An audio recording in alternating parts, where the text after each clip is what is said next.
Organic, unpredictable, unknown, lovely, beautiful, a sense of fulfillment. This is part of the pleasures of life and not the chores of life.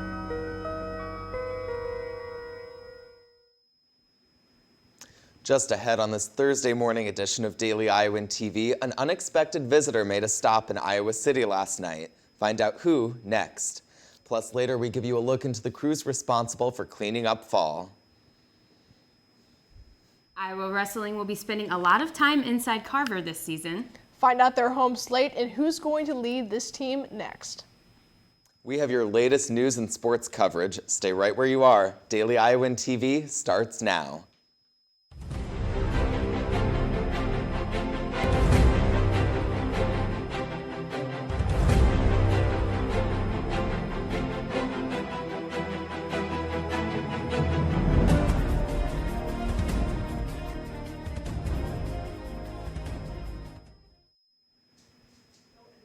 Good morning and thanks for watching another early morning edition of Daily Iowan TV. I'm Keaton Fuller. We begin our broadcast today with an unexpected appearance. Wednesday evening, Democratic vice presidential candidate Tim Kaine stopped in Iowa City. Kaine is making his way over to Cedar Rapids on the campaign trail, but decided to make a pit stop first. Kaine met with supporters at the Java House and the Mill. While Kaine did not make a public address, he took time to speak one-on-one with supporters in the area. Tim Kaine's visit to Iowa City might have swayed those voters who are still on the fence. Just less than a week away from the election, and this year's race is breaking records. More than 26 million Americans have already cast their votes, more than any other previous election. Here in Iowa, early voting has taken a decline by nearly 10%. Hillary Clinton holds a slight lead in the national polls over Donald Trump. Early voting locations in Iowa City continue until the general election on Tuesday, November 8th. In state news, more information about the man who shot and killed 2 police officers in the Des Moines area continues to be uncovered. The Urbandale man, Scott Michael Green, turned himself in late Wednesday afternoon. Green has a long history with the police. He has had several recent run-ins with officers, including one which officials say he attended a high school football game waving a Confederate flag at a group of black fans. Officers removed him from the game. It is unsure whether or not his attack of the officers was a form of retaliation due to recent events. In the wake of the tragedy in Des Moines, local business Hertz Donuts held a fundraiser for the families of the victims. Long lines packed the donut shop as prices were set at $3 a donut, with all proceeds going to the families. The event brought out a large number of people looking to show their support. Tune in tomorrow's program for a recap of that event. Well, going into this November, we've been seeing some unseasonably warm fall weather. To find out if we can expect this trend to continue, we've got Noah Gowdy standing by in the weather studio. Noah? Well, Keaton, that unseasonably fall weather is going to continue a little bit more, as we're only going to be seeing temperatures in the high 60s, lower 70s throughout this week. So now let's get to today's forecast. This morning, we see temperatures around 50 degrees, but by this afternoon, it should warm up to around 63 degrees with clear skies. Those clear skies are going to continue throughout the day into the evening with temperatures around 54 degrees. Tomorrow morning, we are expecting to see temperatures around 46 degrees. Now let's take a look at our 6-day forecast. The clear skies we see today are going to carry over into Friday with a high of 66 degrees. Saturday looks to be a beautiful day to get out and enjoy the weather with a high of 70 degrees and sunny skies. Sunday, those temperatures are going to stay about the same with highs in the upper 60s. Moving into next week, Monday we are expecting temperatures to reach a high in the mid-60s with mostly cloudy skies. Election day might be a cold one, as we are only expecting to see a high of mid to lower 60s. Wednesday will stay about the same with highs in the mid-60s. That's all we have for you today in the weather studio. Back to Keaton at the desk. Thank you, Noah. If the weather today does hold, there will be heavy traffic on Dubuque Street. The city has said Dubuque Street will be reduced to 1 lane for cars heading north as part of the construction process. The street closure will be between Ridge Road and Foster Road and is expected to be from Thursday morning until Friday at 3 p.m. The city is warning drivers to be prepared for delays and suggests looking for an alternate route. Dubuque Street is closing for construction, but other streets are closing because of the leaves. The Iowa City Streets Division is finalizing preparations to begin a curbside leaf vacuum service for this year. Our reporter Daisy Lee tells you more about the process of fall cleanup. As we are approaching the middle of autumn, the leaves start to fall from the trees with the temperature continuing to decrease. Here comes the question, where do the leaves go after they have fallen from the trees? We have local farmers that are very interested in composting them. There's a couple farmers just west of Iowa City, southwest of the airport that take some, and also some south of Iowa City. The leaves are organic materials and rich in nutrients that would help maintaining soil fertility by spreading the leaves on the farm fields. Otherwise, on rainy days or when we cannot access the farm fields, we'll take them to the landfill to be composted.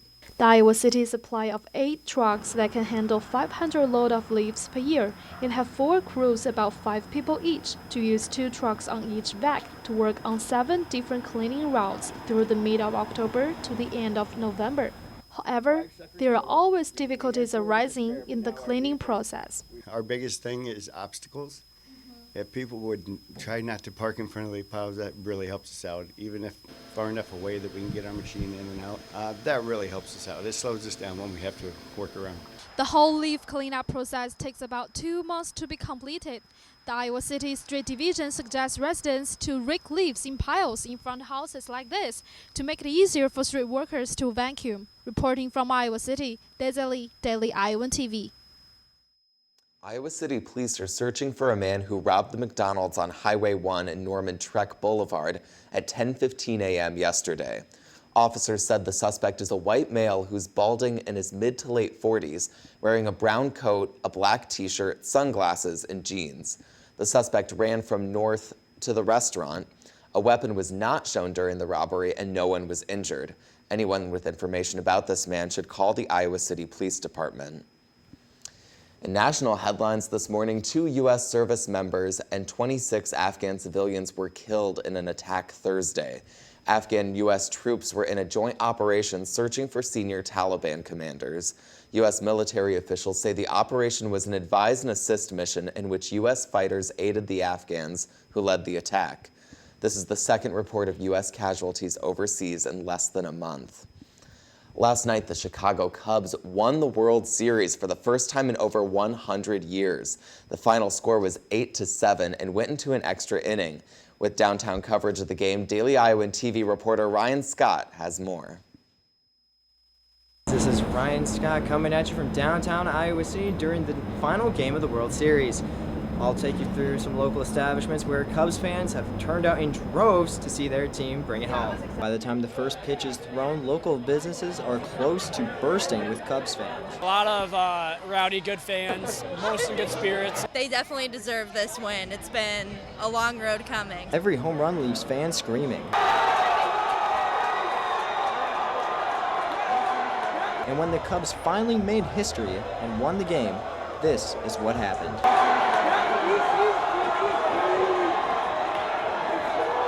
Man, this is awesome. I've never seen anything like this at DC's or any bar. I feel amazing. Let's go! High fives all around! Boom! Let's go! Let's go! Let's go! Chicago, what do you say? The Cubs! Reporting from downtown Iowa City, Ryan Scott, Daily Iowan TV. Certainly an exciting evening for Cubs fans, and we've got diehard Cubs fan Taylor Van Fleet standing by with Aaron Erickson in the sports studio with all the latest Hawkeye sports. Ladies, what's going on?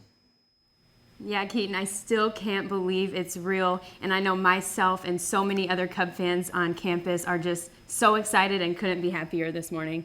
It is great to see the Cubs come out in Game 7 and so great for the city of Chicago. Well, with winter sports right around the corner, the University of Iowa wrestling team hosted its annual media day on Wednesday. A talking point throughout the day was the strength of Iowa's home schedule this season. Zach Mackey has more. The University of Iowa wrestling team has a jam-packed home schedule this season, welcoming in the likes of Penn State, Ohio State, and Wisconsin, all inside Carver Hawkeye Arena, something that this team and coaching staff is looking forward to. You know, you talk about what's our schedule going to look like. It's going to be packed every year. And this year we are at Stillwater. 5 days later we come back and we have Penn State, and then 7 days later we come back and wrestle Ohio State. So we got Oklahoma State, Penn State, Ohio State right in a row.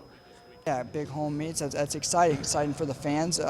Last year we didn't have that great of home meets. Nothing better than wrestling in front of a bunch of fans in Carver, and I think my last year getting to do that a couple times against really tough opponents will be really, it'll just be good to go out like that. Iowa wrestling is always in a unique situation with our schedule because, number one, we do wrestle the best every year, and number two, everybody gives us their best. We love the competition. We love bringing people here into Carver because Carver's the greatest place to wrestle in the world. Make sure you stay with Daily Iowan TV Sports for coverage of all those home wrestling meets and much more. This has been Zach Mackey for Daily Iowan TV Sports. You can catch the first part of the Hawkeyes schedule 2 weeks from this Friday as they start up the Iowa City Duels. With our extended coverage of Wrestling Media Day, Colin Murphy tells us why it is clear Thomas Gilman is the leader on this squad.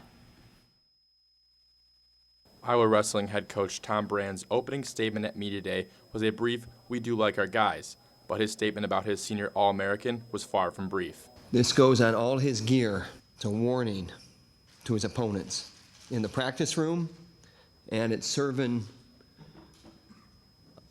national message. It says, stay clear while machine is in use. We love Gilman. Gilman's the leader of this team. He does things right, practice point of view, lifestyle point of view, the way he competes, the way he represents, and the locker room is his. After finishing 5th at the NCAA Championships last season, Tom Brands and his team are looking at senior Thomas Gilman to hold his teammates accountable on their quest to improve on last year. You look at leadership, and a great one is like Thomas Gilman. You know, he's holding people accountable. You know, you're making sure getting every rep in, you're making sure everything's getting done right, you're not cheating yourself out, you're not missing anything, and you know, you're getting better. It's humbling, really, because when you start calling people out and you start bringing attention to yourself, then you really got to make sure you're doing all the right things. And so maybe if there's a little lapse in my judgment here and there can be no more lapses in judgment. I got guys looking to me everywhere I turn, you know, for guidance and mentorship. So I got to make sure I'm walking the walk, and if I'm walking the walk, I can lead by example that way too. Gilman believes this team can be the best in the country from top to bottom if they can take care of business week to week during the season. Reporting from Carver Hawkeye Arena, this has been Colin Murphy, Daily Iowan TV Sports. The team has their first duel in just 9 days at the Luther Open on November 12th. Sticking with upcoming winter sports, Iowa men's basketball has their first exhibition game of the season on Friday night against Regis University. We met the freshmen earlier this week, so let's meet the more experienced players. Basketball reporter Taylor Brooks introduces us. When Iowa lost 4 of their starting 5 in Mike Gazelle, Adam Woodbury, Jared Uthoff, and Anthony Clemens, they left a legacy behind.